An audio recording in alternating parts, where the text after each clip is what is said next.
Bonjour à tous, bienvenue sur Citrouille et Citron. Majestueux, impétueux, impressionnant, idyllique. Nous avons tous un adjectif qui nous vient à l'esprit quand on parle de l'océan, des océans. Moi, l'adjectif auquel je pense, c'est mystérieux. Pour l'épisode d'aujourd'hui, je vous propose un format un peu différent de d'habitude. J'ai lu récemment quelques articles sur nos océans et sur leur santé, et je souhaite vous partager un résumé des points qui m'ont le plus interpellé. Nous allons plonger dans ce monde que l'on connaît finalement si peu. Plus de 70% de la surface de notre planète bleue est composée d'océans ou de mers, alors que nous n'avons étudié qu'à peine 5% des sols océaniques et que nous ne connaissons que 230 000 espèces sous-marines sur les plus de 2 millions estimés. En moyenne, ces dernières années, nous y avons découvert 2000 nouvelles espèces chaque année. Finalement, en voyant ces chiffres, j'ai parfois l'impression que nous connaissons mieux la Lune, voire Mars, que notre propre planète. Comme s'il était forcément plus intéressant d'aller étudier des choses à des milliers de kilomètres plutôt que la mer qui se trouve à nos pieds. Et pourtant, ces océans, qui couvrent la majeure partie de la surface de la Terre, sont d'une importance capitale pour notre existence, notamment car ils régulent notre climat. Les océans sont le thermostat de la Terre. Ils absorbent plus de 90% de l'excès de chaleur dû aux émissions de gaz à effet de serre que nous produisons. C'est bien plus que la capacité d'absorption des continents. Les courants océaniques diffusent ensuite lentement cette chaleur en excès sur tout le volume des mers, ce qui limite les modifications de température en profondeur. Très longtemps, les océans nous ont servi de poubelle, loin des yeux, loin du cœur. Nous nous disions certainement que ces millions de mètres cubes arriveraient bien à cacher nos saletés. Malheureusement, nous nous rendons aujourd'hui compte que nous avions tort. La pollution met en danger à la fois les organismes marins et leurs habitats. À cela s'ajoute un grand nombre d'autres menaces moins visibles, comme le changement climatique, qui contribue à réchauffer les eaux et à les acidifier. Les fonctions des océans sont mises à mal et l'humanité sera forcément touchée. Pourquoi ? Déjà de façon directe, car les hommes dépendent beaucoup de la mer pour leur alimentation, mais aussi pour leurs activités économiques et le transport. Et ensuite, de façon indirecte, car discrètement, les océans absorbent 25% du CO2 émis chaque année par les hommes dans l'atmosphère. Et ils stockent 83% du cycle mondial du carbone. C'est le phytoplancton, des algues microscopiques, qui sont à la base de cette pompe à carbone. En réalisant de la photosynthèse, ils absorbent du CO2 et le transforment en matière organique. En mourant, tous les organismes marins, les planctons, les poissons et compagnie, coulent au fond des océans. Ils y resteront au moins plusieurs milliers d'années sous forme de sédiments. Conclusion, plus il y a de biomasse marine, plus on stocke de carbone dans les océans. Cela laisse songeur quant aux effets de la surpêche.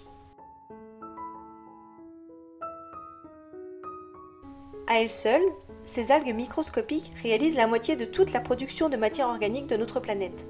C'est plus que l'ensemble des végétaux de nos continents. Grâce à cette production primaire, le plancton est à la base de toute la chaîne alimentaire de l'océan. Le poumon de la Terre, finalement, ce ne sont pas les forêts, mais bien les océans.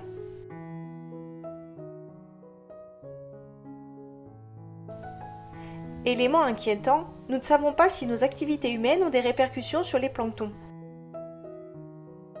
En réduisant l'oxygénation de l'eau, l'augmentation de température provoquée par le réchauffement climatique pourrait réduire la quantité de plancton présent dans les océans.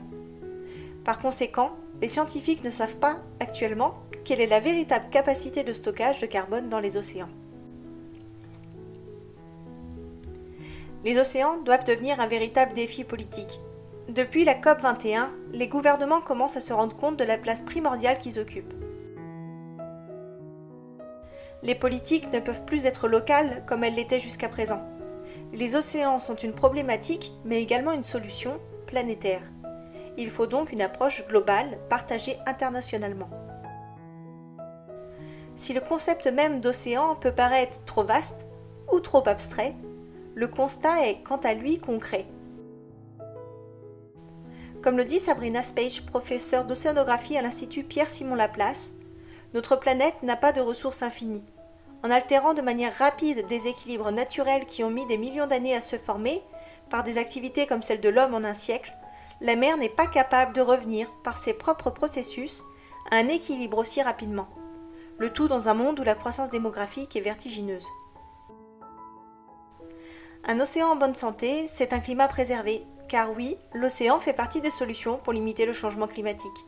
Oui, le climat dépend aussi de l'océan. Les océans, par leur capacité à enterrer le CO2, représentent ainsi un immense espoir pour limiter le changement climatique. Il est tellement difficile d'appréhender toutes les conséquences que nos actes peuvent avoir sur les océans, tout simplement car beaucoup de répercussions sont invisibles à l'œil nu. À nous de faire appel à notre bon sens au quotidien afin de limiter notre impact sur notre environnement et parfois oser s'interroger pour apprendre et découvrir toujours plus.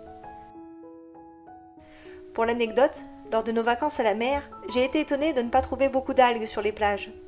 Vous savez, ces longues bandes d'algues déposées par les vagues. Touriste que je suis, j'étais d'abord contente de ne pas avoir à traverser ces longues étendues peu ragoûtantes. Mais en lisant un article, j'ai découvert que finalement, cette disparition d'algues n'était pas une bonne chose, écologiquement parlant. Pourquoi ? Car la laisse de mer, c'est le nom de ces dépôts d'algues, est un milieu indispensable à la vie du littoral. Ces algues brunes nourrissent des invertébrés à la base d'une longue chaîne alimentaire. De plus, ces plantes stabilisent le sable et maintiennent donc les dunes. Le problème, avec les touristes comme moi qui aiment les plages nettes, c'est que les communes sont incitées à racler régulièrement les laisses de mer, avec à la clé des répercussions négatives sur la biodiversité. J'ai été vraiment étonnée d'apprendre ces informations-là. Et comme c'est cette anecdote-là qui est à l'origine de cette vidéo-là, je tenais à vous la partager, même si le lien avec le reste n'apparaît pas de premier abord. J'espère que vous penserez à tout cela en observant la mer depuis la plage pendant vos vacances cet été. Si cette vidéo vous a plu, pensez à la liker et à vous abonner à la chaîne en cliquant sur la petite cloche. À très bientôt sur Citrouille et Citron.